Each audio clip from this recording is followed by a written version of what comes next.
a few weeks ago, I had a mental health lecture with my own football team.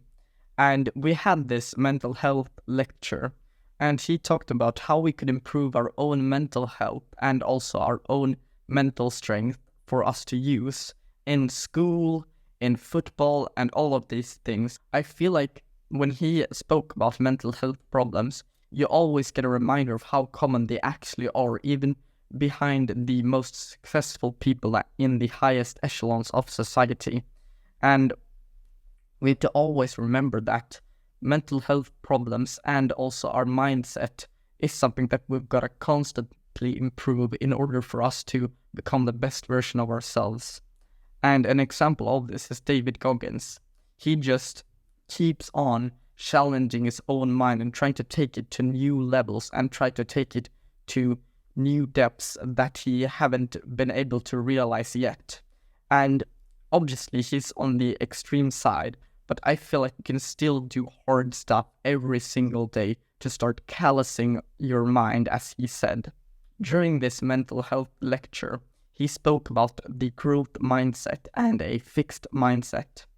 And when I was at a workshop with a few YouTubers online, we were a few small YouTube creators that had a workshop.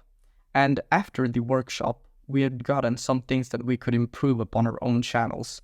And when I spoke to the guy who hosted the workshop, he said to me that I had a very growth-minded personality because I had implemented every single step that he wanted me to take for my videos to get higher quality and for them to improve. And I feel like that is extremely important, and it doesn't take that much to win. You just gotta constantly strive to be a better person. And I'm not saying this to brag or anything, because I've not always been like this.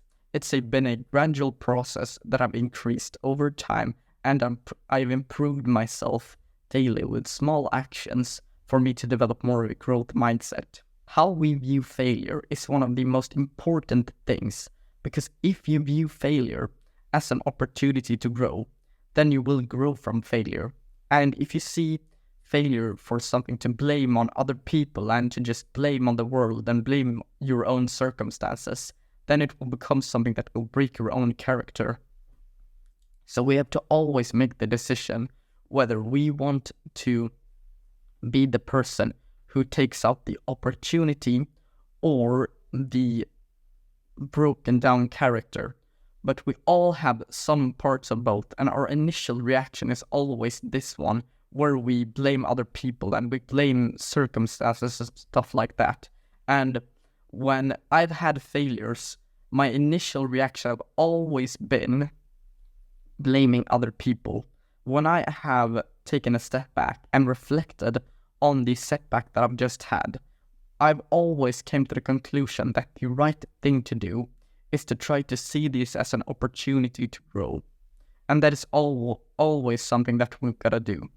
And for you to get that transition period from blaming other people and blaming yourself and stuff like that, and when I've done that, I've always been able to focus on the opportunity side of things. It can take a few days. It might even take a week or something like that. But as soon as you get this idea, just try to implement it. And lately, when I've had a small setback and some kind of failure, then what I've put myself is, after just 2 days of just doing this, of just blaming other people and feeling sorry and feeling bad for myself, then I just refocused on the things that I should do. I should view this as an opportunity, and I should try to study the obstacles and try to make this an opportunity to grow rather than to just blame other people and blame my circumstances and stuff like that. So how we view failure is extremely important.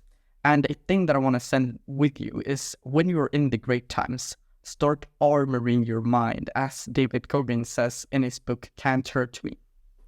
So what I want you to do is choose to experience pain under controlled circumstances. Choose to experience pain under controlled circumstances. And what I mean by that is, you have to always try to experience some kind of pain, but under a controlled circumstance. It can be a cold shower. It can be you going on a walk without headphones when you feel like you want to go with headphones. It can be you just doing one more rep when your muscles hurt in the gym, for example. Or you can do 5 push-ups right now when you would much rather just lay in bed and scroll on TikTok. Or you try to just do something that takes a little bit of friction and start doing this over and over and over again. And when you start doing that, you will prepare your mind for the hardships and things that life will throw at you. What you will realize when you're in the good times is that when you start prepare yourself for the setbacks and the failures, you will realize that you made so much progress to your own mental strength when you've started to armor your own mind and started to do things that you don't want to do. Then what you will realize is that you will have grown, and when the failure and setback actually comes, you'll be so much more prepared, but it will still hurt. That is something that I've gotta give a disclaimer for. It will still hurt, it will still be very, very hard, but you will still have some kind of tool that you can fall back a bit on and lean on for some time, and then you can start taking action and do the things that are required for you to get back on track. I really hope that you got some value out of this video, and have a fantastic day, and see you in the next one.